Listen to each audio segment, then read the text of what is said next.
Alors nous continuons notre partage autour de ce passage de Ésaïe chapitre 9 à partir du verset 5, le verset 5 uniquement. Dans les précédents donc que je le relis pour que remettre les choses dans leur contexte. Car un enfant nous est né, un fils nous est donné, et la domination reposera sur son épaule. On l'appellera admirable, conseiller, Dieu puissant, Père éternel, Prince de la paix. Prince de la paix. Nous avons vu dans les précédentes paroles du jour les différents qualificatifs qui concerne Jésus dans cette prophétie 700 ans avant sa venue. Ésaïe, le prophète Ésaïe, inspiré par le Saint-Esprit, avait prophétisé la venue de Jésus. Et là, nous avons parlé précédemment de ce Jésus qui est un enfant nous est né, un fils nous est donné. C'est ce qui nous permet justement d'attribuer cette prophétie à Jésus. Et il avait cette caractéristique, c'est qu'il exercera l'autorité, c'est qu'il sera appelé merveilleux, admirable, merveilleux conseiller, Dieu puissant, Père éternel, et nous avons vu tout cela. Et là maintenant, nous allons voir ce qui concerne cette caractéristique de Jésus qui est appelé ici le prince de la paix. En hébreu, le mot prince, c'est le même terme qui est utilisé pour le mot chef. Donc le chef de la paix. Jésus est nommé le chef de la paix. Et déjà là aussi, on retrouve encore une caractéristique de Dieu, de celui qui est Dieu.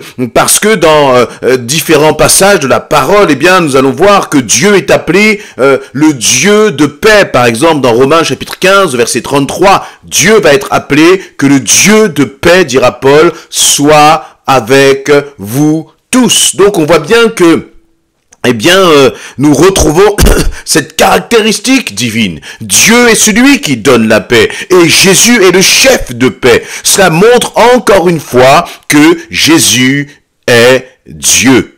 Autre chose, quand on parle de la paix, mais finalement, c'est une notion qui est importante. C'est fondamental pour vous, pour moi, pour chacun d'entre nous, d'avoir la paix dans son cœur. Si l'on n'a pas la paix, on est stressé, on est angoissé, on peut se lever le matin avec le cœur serré, inquiété par ce qui peut arriver, inquiété par toutes sortes de situations, de circonstances, même notre actualité est anxiogène.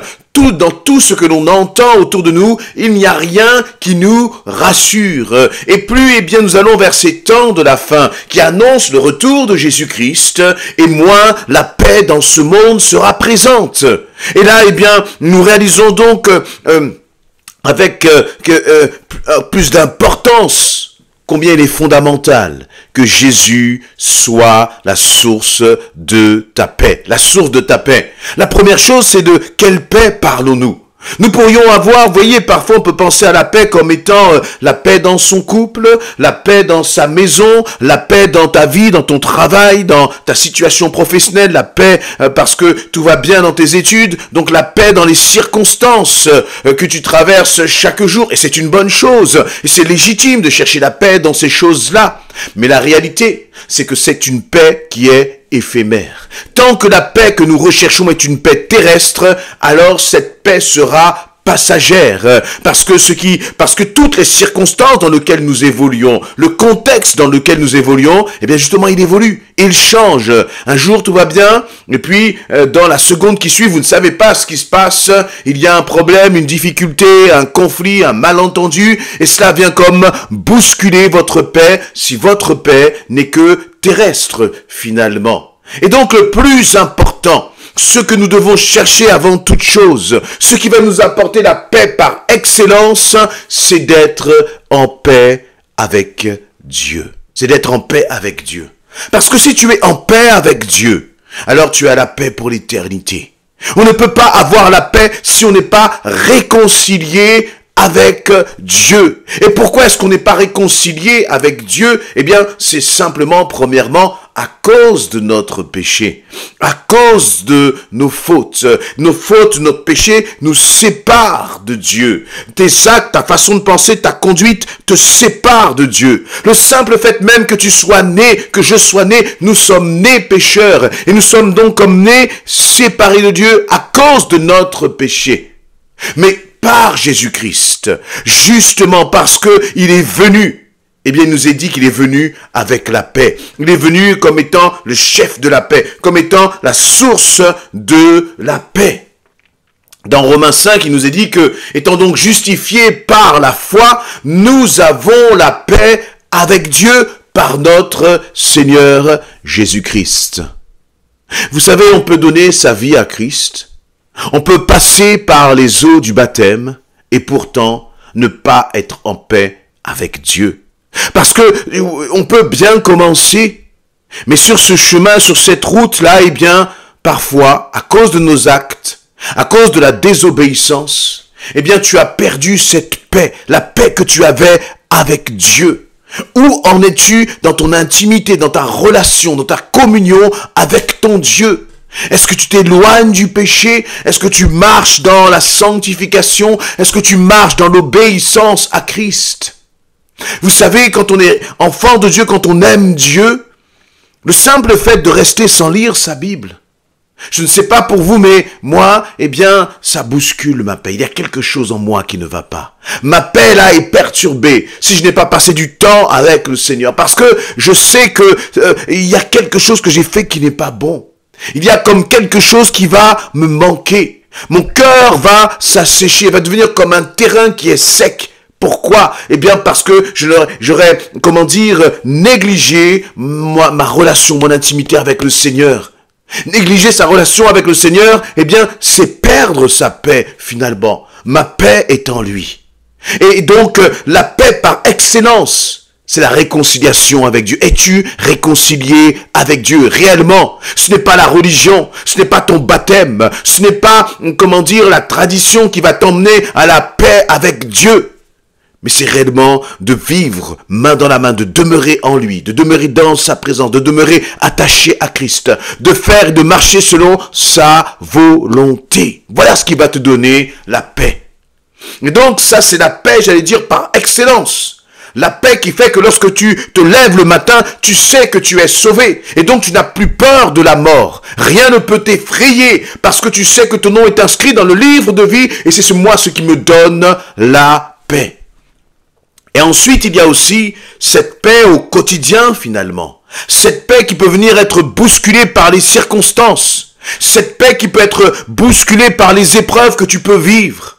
Et le Seigneur dit justement que lui, il donne la paix, hein, voyez, pas la paix comme l'homme la donne. Voyez, il ne donne pas la paix comme le monde. Et il va dire que Jésus va dire que votre cœur ne se trouble point, que votre cœur ne s'alarme point. Pourquoi? Parce que je suis avec vous, parce que je vais partir, mais je vais vous envoyer le Saint-Esprit qui va prendre soin de vous, qui va vous consoler, qui va être comme un paraclet, comme un, comment dire, un protecteur sur vos vies. Et donc, tu peux demeurer en paix, quelles que soient les circonstances. Paul va dire que le Seigneur qui donne la paix, vous accorde lui-même la paix. De toute manière et en toutes circonstances. Que le Seigneur soit avec vous tous, dira Paul. Vous voyez, il dit que le Seigneur vous donne la paix en toutes circonstances. C'est-à-dire, quelles que soient les circonstances. Parfois, nous pensons que c'est le fait qu'une circonstance, un problème va se résoudre. On pense que c'est parce que ce problème va se résoudre que l'on va avoir la paix. Non. Ce qui va te donner la paix, c'est le fait que tu tiennes ta main dans la main tu sois main dans la main avec Christ. Ce qui va te donner la paix, c'est que tu places ta confiance en Christ. Parce que tu vas voir les tempêtes. Mais parce que toi, tu as confiance au Seigneur, tu sauras que cette tempête va s'arrêter. Et que toi, tu vas traverser sain et sauf. Voilà ce qui va te donner la paix en toutes circonstances. C'est le fait de t'attacher à Christ, de lui faire confiance, de ne pas te laisser intimider, de ne pas te laisser impressionner par ce que tu vois. La paix en toutes circonstances, elle va dépendre de finalement en qui tu places ta confiance.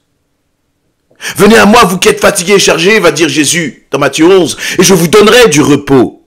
Venez à moi, vous qui êtes fatigués et chargés, et je vous donnerai du repos. Le repos, c'est le synonyme de la paix. Va à Jésus dans ce que tu es en train de traverser. Pourquoi est-ce que tu regardes? Pourquoi est-ce que tu promènes des regards inquiets?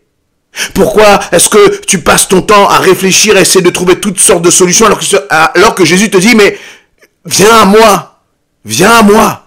Et si tu viens à moi et tu me déposes tes fardeaux, tu trouveras la paix. Tu trouveras la paix. Et plus, nous sommes dans ces temps de la fin, plus il y aura des tribulations. Et là aussi, le Seigneur va dire, je vous ai dit ces choses afin que vous ayez la paix en moi. La paix est en Jésus. Voyez, vous aurez des tribulations dans le monde, mais prenez courage. Parce que moi, j'ai vaincu le monde, dit Jésus. Tu n'as pas à t'inquiéter des circonstances. Mais l'agitation, j'allais dire le degré d'agitation de ton cœur, va être révélateur de ta confiance en Jésus-Christ. En d'autres termes, plus tu es agité, plus cela manifeste que tu n'as pas réellement confiance en Christ. Mais par contre, si les circonstances sont agitées et que la paix est dans ton cœur, cela démontre ta pleine confiance en Christ. Cela démontre ta pleine assurance en Christ. Et finalement, ta paix dépend de toi. Elle ne dépend pas des circonstances. Ta paix va dépendre de la confiance que tu vas placer en Christ. Lui qui est le chef de la paix. C'est en lui que tu vas trouver la paix. Voyez, si vous voulez aller, si vous avez besoin de quelque chose, vous allez voir le chef, le responsable. La personne qui est en charge de cela. Quand tu veux la paix, la personne que tu dois aller voir, c'est Christ, parce que c'est lui le chef de la paix. C'est lui qui est le responsable de la paix. Ne va pas, chercher à droite et à gauche la paix dont tu as besoin, alors que tu n'as qu'à t'approcher de Christ. Et en même temps, nous avons une responsabilité face à cette paix, parce que Dieu fait de nous des ambassadeurs de paix, des porteurs de paix. Il ne nous demande pas simplement de recevoir la paix, mais il nous demande aussi de la communiquer. Jésus va dire, heureux ceux qui procurent la paix, parce qu'ils seront appelés fils de Dieu. Recherchez la paix avec tous. Et la sanctification, sans laquelle personne ne verra le Seigneur. Jésus va nous dire, dans l'épître aux Hébreux, il nous est dit, recherchez la paix avec tous, soyez en paix avec les autres, vivez en paix les uns avec les autres. Donc il ne s'agit pas simplement de recevoir la paix de Dieu dans nos cœurs et de la cultiver, il s'agit aussi de communiquer la paix aux autres. Lorsque tu es avec les autres, lorsque ceux qui te fréquentent, comment te considèrent-ils? Te considèrent-ils comme quelqu'un de paix, quelqu'un qui apporte la paix, un homme, une femme qui apporte la paix? Ou plutôt qui apporte la zizanie, les histoires, les conflits. Le Seigneur nous dit, heureux ceux qui procurent la paix. Sois quelqu'un qui procure la paix. Mon frère, ma sœur, mon ami. Et s'il y a quelque chose en toi qui amène le conflit, peut-être dans le caractère, la personnalité, les agissements, mets-toi devant le Seigneur et dis, Seigneur, je veux être maintenant quelqu'un qui procure la paix. Parce que ça, c'est la marque des enfants de Dieu. Je reçois la paix de Dieu. J'ai la paix pour l'éternité parce que mon nom est inscrit dans le livre de vie. Mais je suis aussi un ambassadeur de paix.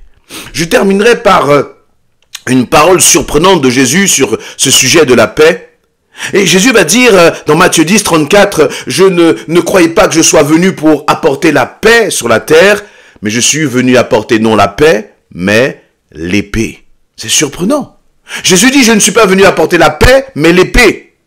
Jésus n'est pas venu pour faire la guerre, non. Mais ce qui est certain, c'est que lorsque tu choisis Christ, lorsque tu te positionnes pour Christ, eh bien, il y en a qui ne vont pas aimer cela. L'ennemi, déjà, Satan, ne va pas aimer cela. Et on va te faire la guerre parce que tu auras décidé d'être un ambassadeur de paix. C'est surprenant. Parce que tu auras décidé de parler de Christ, de te positionner pour Christ, alors cela va provoquer parfois des réactions, des réactions violentes même, à cause du nom de Christ. Combien de disciples, combien d'apôtres sont morts à cause du nom de Christ? Étienne a été, lapidé, lapidé à mort à cause du nom de Christ. Et Jésus dit, lorsque tu me choisis, tu vas peut-être perdre la paix avec les hommes. C'est-à-dire que les hommes vont te rejeter. mais tu seras en paix avec Dieu. N'ayons pas de compromis non plus dans notre paix avec Christ. N'ayons pas de compromis dans ce domaine-là. Mais sois en paix avec Dieu. Et être en paix avec Dieu va amener aussi la paix dans tes relations avec les autres. L'apôtre va dire, soyez en paix avec tous autant que cela dépende de vous. Peut-être que parfois, tu voudras être en paix avec les autres, mais les autres vont refuser. Mais l'essentiel, c'est finalement que toi, tu aies fait ta part dans ce domaine-là. Que tu sois un instrument de paix pour les autres, même si les autres ne le reçoivent pas. Soyez bénis.